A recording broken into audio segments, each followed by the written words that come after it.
even game. And I think everyone knows that the Reign have had a heck of a run-in, so really impressed with the energy they were able to muster. I kept telling the team they were fatiguing, but they just kept going. So really even in so many ways in our shots, even in those moments that get people out of their seats and excited.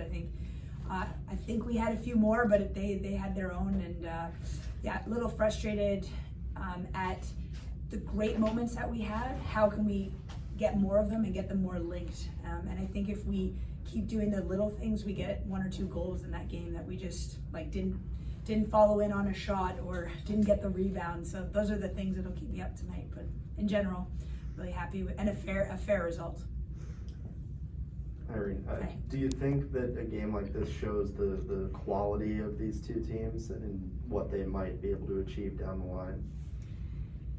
Yeah, definitely a lot of talent on the field today. I thought both teams have players that can crack a game open, and in that way it's a really cagey tactical game in a lot of ways.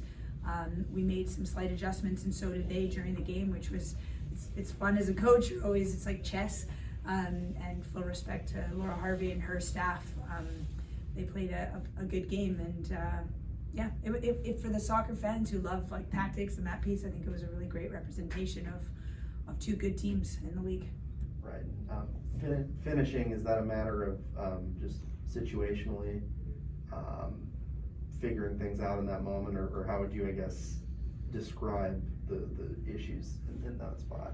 Yeah, I wouldn't even say they're issues. I think these are close games. They're not going to be blowouts. We're not going to get 3-goal spreads. It's always going to be sort of a 1-0, maybe in a good day a 2-0 game.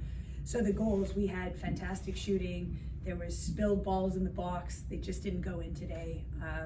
We had a phenomenal, I think a contender for save of the week on Kling, saving one off the line. So for both sides, opportunities, but those are the margins in games like this. We were doing what we needed to do to get the goal, and on another day, maybe they go in.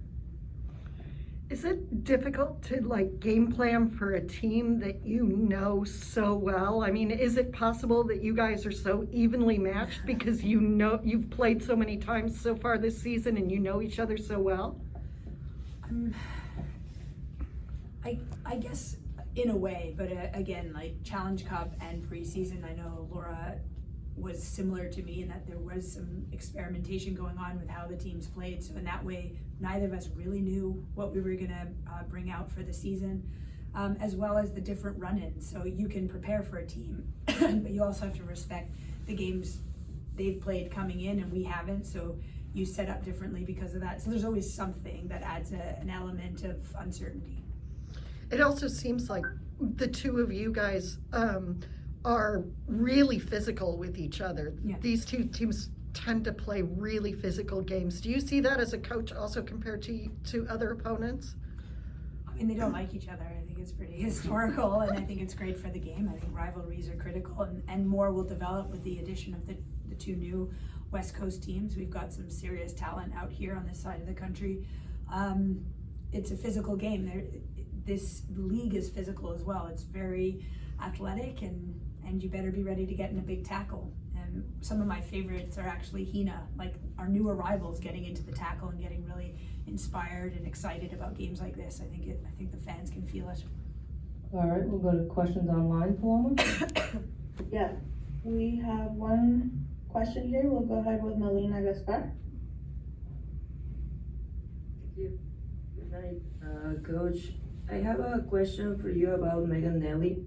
She didn't play that match last year, and this year it seems like she's taking a main role in the team. So can you talk a little bit about her, what you have seen on trainings and tonight?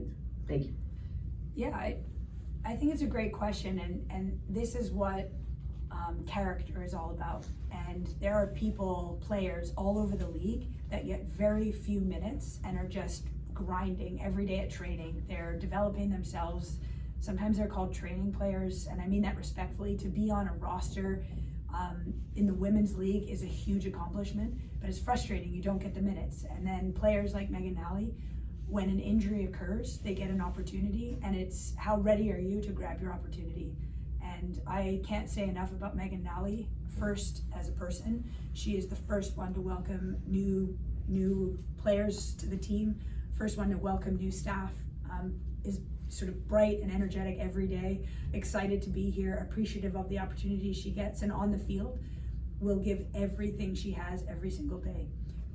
So, you know, I came into this team knowing that, you know, Becky Sauerbrunn, everyone knows, phenomenal player, and gets injured.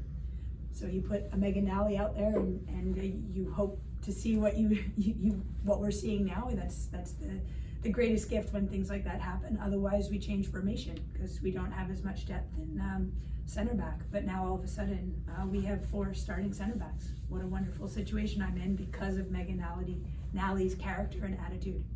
Phenomenal. All right, we'll wrap on that question.